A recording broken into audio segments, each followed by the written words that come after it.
Wounded Warrior Project is the nation's most recognizable veterans charity. The organization has invested heavily in fundraising. The charity says this philosophy best positions it to carry out its stated mission to honor and empower wounded warriors. But for the first time, former employees are talking about programs they say fall short. Chip Reid and producer Jennifer Janisch investigated this for us. Chip is in Washington. Chip, good morning. Well, good morning. Many service members have said Wounded Warrior Project's programs have positively affected their lives. But now, for the first time, former employees of the charity are speaking out about their concern that it is straying from its mission. The job of helping thousands of our warriors rebuild their lives is massive and growing every day. Their commercials are easy to recognize and hard to miss. With a pledge of $19 a month, and you'll receive this Wounded Warrior Project blanket. The charity's heavy investment in fundraising has paid off, bringing in more than $300 million in donations in 2014. Retired Army Staff Sergeant Eric Millett came home from Iraq in 2006 with a Bronze Star and a Purple Heart, along with a traumatic brain injury and PTSD. On the morning of October 2nd, 2006, I was in Balad, Iraq. Wounded Warrior Project enrolled him in its program, Warriors Speak, which, quote, provides important life skills that help warriors succeed. In 2013, the charity hired him as a public speaker. But Millett quit last year. He says Warriors Speak is less like a program to help veterans and more like a fundraising vehicle. And they will tell you it's not, but it is. I began to see how an organization that rakes in hundreds of millions of dollars a year is not helping my brothers and my sisters, or at least not all of them.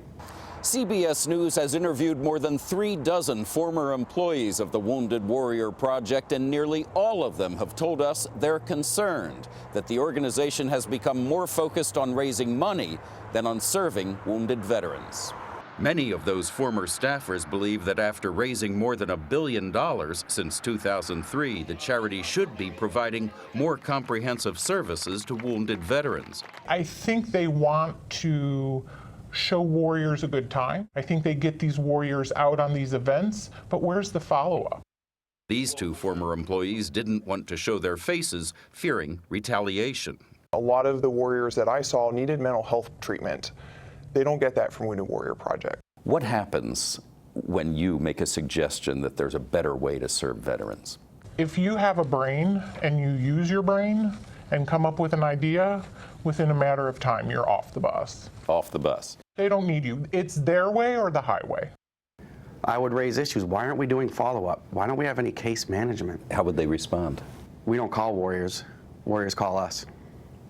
They don't call warriors. Warriors call them. And it, as a disabled veteran, it just makes me sick.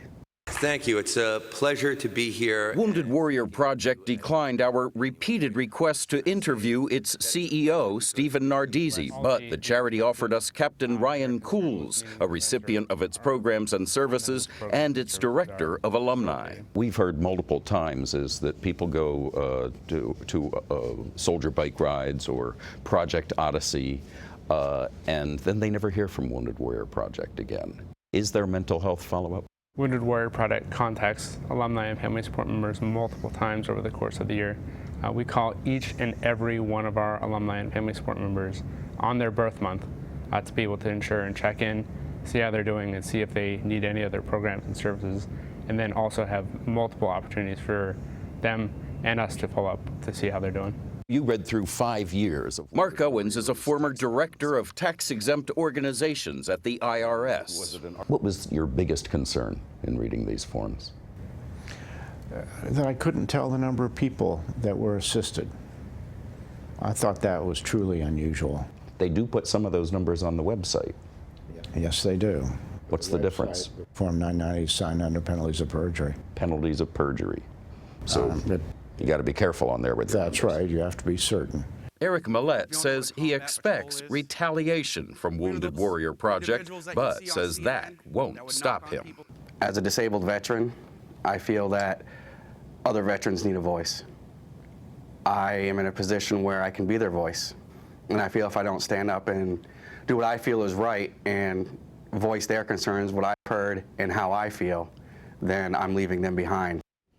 Captain Cools, Wounded Warrior Project's representative, told us mental health services are very important to the charity and that it is committing $100 million over 3 years to a warrior care network. It will be in a partnership with 4 hospitals nationwide that will provide outpatient mental health services to post-9/11 veterans. Charlie? Thanks, Chip. What we all hope is everyone does right by the veterans. Yes, Indeed. we do. Absolutely. Raised a lot of interesting questions there. The investigation has already sparked a tremendous response from veterans, and there is still more to come. We'll bring you the latest tonight on the CBS Evening News with Scott Pelley.